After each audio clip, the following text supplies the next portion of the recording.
How are your workshops going? Yeah, it's good. Yeah.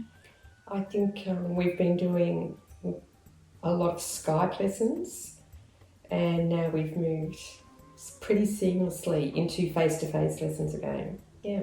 How did you teach them online? I mean, how did the students respond? Because you teach violin. It took a few sessions to work out the best way of doing it. And in fact, now some of my students are choosing to continue with Skype.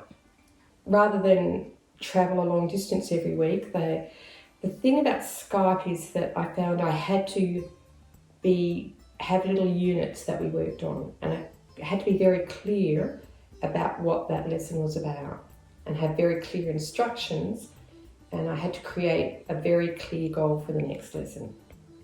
Because you teach little ones as well. Yeah. I have one little one who was just learning bowing, and we've decided to stop doing that. So he's been doing pizzicato, plucking. Yeah. And he's been doing a lot of learning to read music. So he's actually a brilliant reader. Reading and his ability to follow notes and to do time and everything is way ahead of his bowing. But when we come to do the bowing, because he's so relaxed about reading the notes, he'll be able to give his attention to the bowing instead of trying to do a couple of things at once. A few other primary school kids, it's been great. They were already going, they already understood, we already had a language and a way of teaching. So when it came to doing it on Skype, they knew what I was talking about. Yeah. It was great. Yeah. You also went on teaching on Skype, isn't it? That was in first lockdown when I was teaching in Melbourne more, which was interesting. Actually, this time I haven't been teaching through the lockdown because coming here I've obviously shed a few students back in Melbourne, and now I'm going to start teaching without having to go through online. But I think online teaching is really interesting. There's like old mentors of mine who've sort of talked about it and things like that, and definitely at a more advanced level, what's really nice, and honestly even at a beginner level from my experience, is that the student has more explicit responsibility, because you can't catch things as easily, right? Like there's a delay, and that's just kind of a fact of like internet, especially in Australia at the moment. And so you can't pick out all the nuance, and if you have a student where you can be honest with that, and they're not going to try and get away and be cheeky, you can sort of say, well, we'll do this thing, and I'm going to listen, and I'm going to pull up any mistakes that I think need to be talked about, but you should also do the same. And what's really interesting in that is I think in a traditional setting, sometimes people assume that they don't have responsibility within the lesson to their learning, right? Because they go, the teacher will pick it all up. But it's really cool to get them in that mindset where they go, oh, well, actually, I don't think that was good enough. You know, I think I can do better. And so I'm going to try again. And when you get the opportunity to tell them that online, then that kind of carries over into their practice more. It becomes like a way of thinking of like, okay, maybe not the best, I think I can do better, I'll do it again. And then you get the targeted things like, oh, not quite in time here, or... So it's really useful, it's really cool for that. So which instruments do you teach online? Drums. I've only experienced teaching drums online. I'm actually teaching myself piano at the moment, so I'm hoping to start teaching that soon as well, when I feel comfortable and competent on it. So how do you deal with, Sumesh, how do you deal with this sound level? Oh. Isn't the online sound level? That could be. Yeah, you kind of just make the best of it.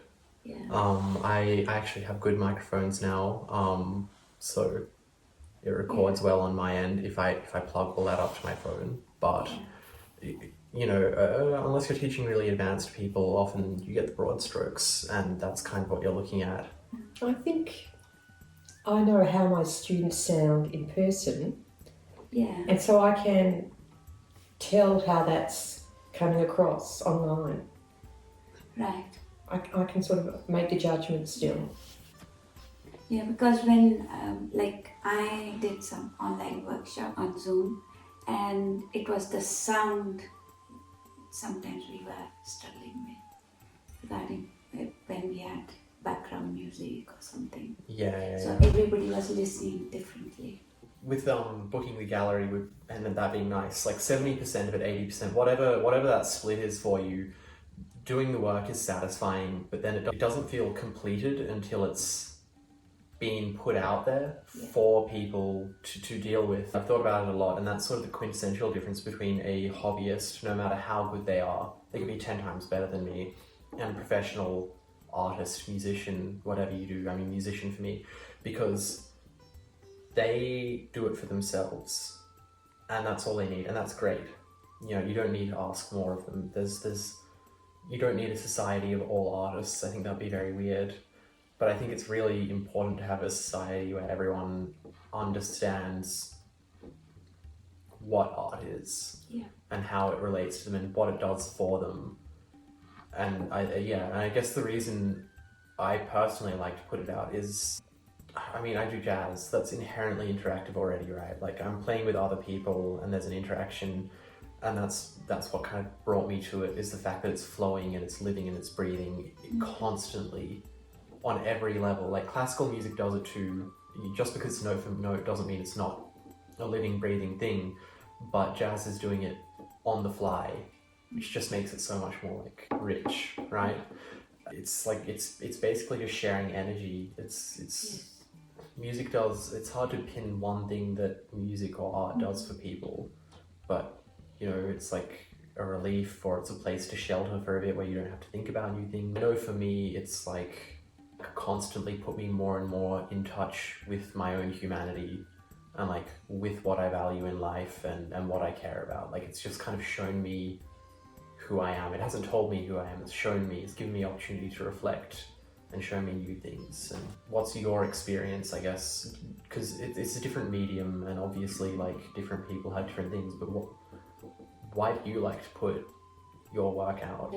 For me, it is sharing the work and making art part of the community.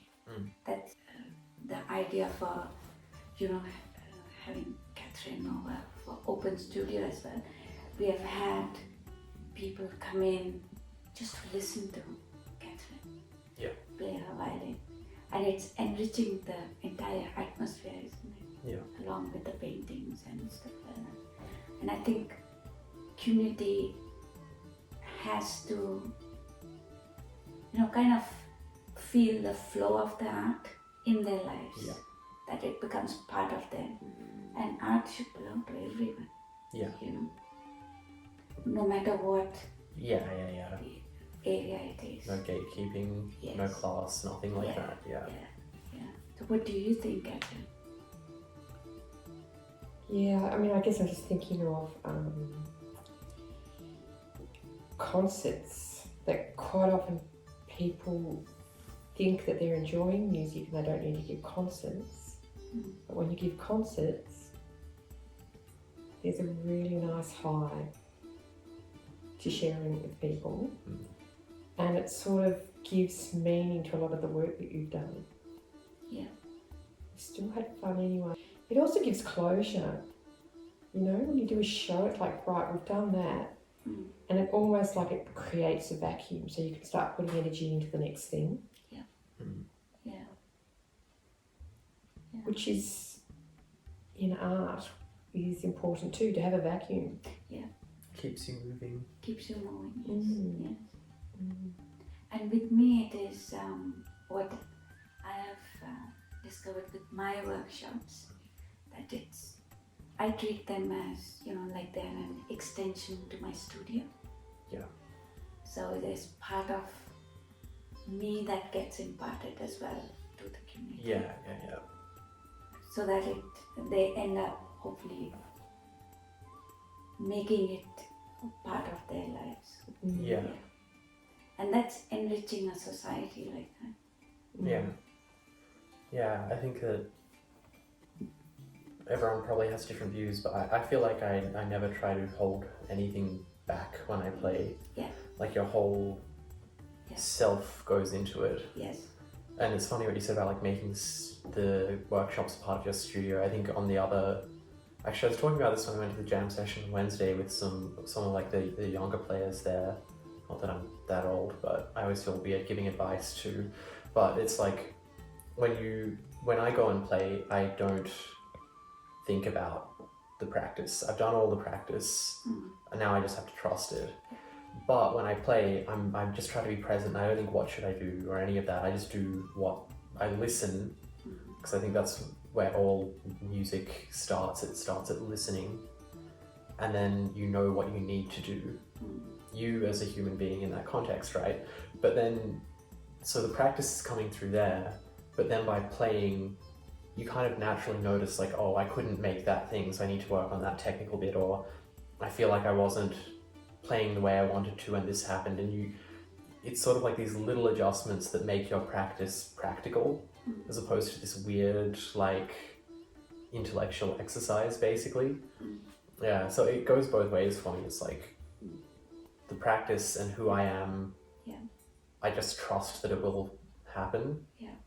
And then when it doesn't, or when it has rough edges, that's when I go back to that. It's a nice neat cycle. Any particular No, I've lost it.